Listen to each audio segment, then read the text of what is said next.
Jay Thomas Morning Blend. Here we go. We're going to be talking about the Oscars. We talk about best score, best animated film, and best international film. So we're going to talk about first of all the best original score, and the scores are All Quiet on the Western Front, Tony's favorite, Babylon, Banshees of Inisherin, of course, Janelle's Everything Everywhere All at Once, and another one for Tony, The Fablemans.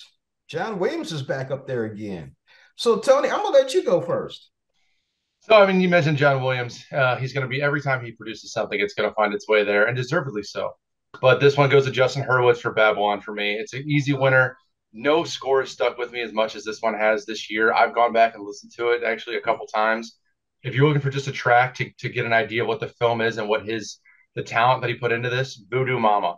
Nothing touches that in comparison this year for me. Babylon's the clear winner for best original score. I'm going to have to agree with you on it, Tony. Babylon, best original score. The Fablemans was kind of cool. I enjoyed the dance with Michelle Williams, but you're right. I got to go with Babylon. It was really, really good. It fit the movie, almost every scene. So I had to go with that. Janelle. I'm actually going to go with All Quiet on the Western Front. I think it's as close as fitting as what the Batman should have been on that list. There is a tune or melody, shall we say? I hate to say it because the whole thing is very haunting. Yeah. Especially Remains. There's a certain just beat that it has that very much kind of reminds me of the Batman. That it's very you instantly recognize it.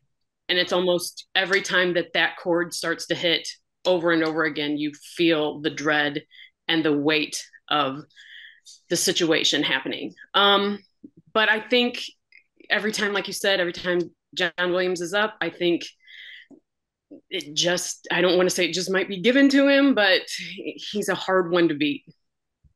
Okay. Let's move on to best animated film. Of course, we're talking about Pinocchio. Marcel the Shell with the shoes on, with shoes on. Puss in Boots, The Last Wish, The Sea Beast, and Turning Red. I'll go first on this one. I'm going to say Puss in Boots, The Last Wish, Joel Crawford and Mark Swift. It just seemed to fit the movie to me. Again, almost everything seemed to fit the movie to me. Janelle. Um, Puss in Boots would be my favorite.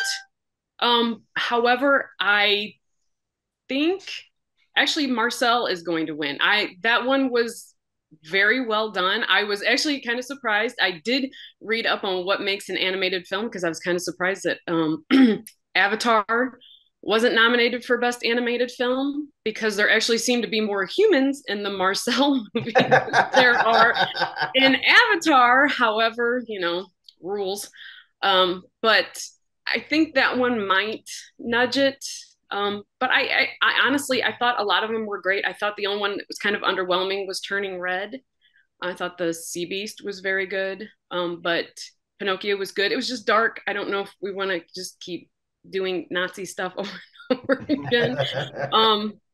But yeah, I would pick Marcel. Tony? Well, this is fun. We have three different choices. For me, it's Guillermo del Toro's Pinocchio. I mean, it's just a beautifully animated story, and everyone thinks, "Oh, Pinocchio, we know it," and we do to a certain extent. But this is not the childhood Pinocchio you remember. Very dark, haunting tale of an old man dealing with his loss and what follows. I just thought it was very well done, and if you watch behind the scenes, the animation for it, what they did for the stop motion animation, it really is. It just is beautiful and fits the tone of the film as well. So for me, Guillermo del Toro will be walking home with the statue. Which leads us right into Best International Feature Film of the Year. You keep talking about dark. Nominations are All Quiet on the Western Front from Germany, Argentina, 1985, Argentina, Close from Belgium, EO, Poland, The Quiet Girl, Ireland. I will go first on this one. I'm pretty sure Janelle might go this way. I'm not sure. But for me, hands down, All Quiet on the Western Front. They finally got to make a film about them. There's been two films not made by them, All Quiet on the Western Front. They got to do it. It's very dark. It's a little disturbing. It's really humanized. and it's scary. I mean, these guys, again, but Janelle, we keep talking about that, how they went from these all excited to get into the army and put on the uniform. They didn't know about the uniform, and then get out there and all of a sudden get hit in the face with war, the horrors of war. So I've got to go with All Quiet on the Western Front. Tony.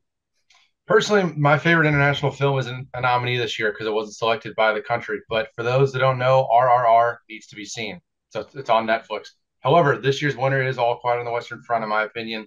Argentina 1985 is going to be a very close second and could sway into actually winning it. I think it'll be a lot closer race than people think. Janelle? I have to agree. I think it's going to be All Quiet on the Western Front. I agree with Tony. I think Argentina in 1985 makes a good run for it.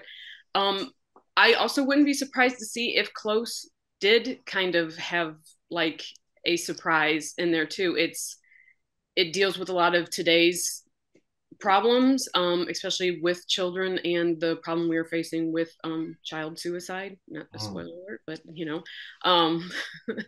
but they might go that route. But I think All Quiet on the Western Front is going to be really tough to beat. Okay, guys, there you go. The next time we talk, we're actually be doing a review on Ant-Man, the new Ant-Man. James Thomas Warningben, Tony, thank you so much. Janelle, thank you so much.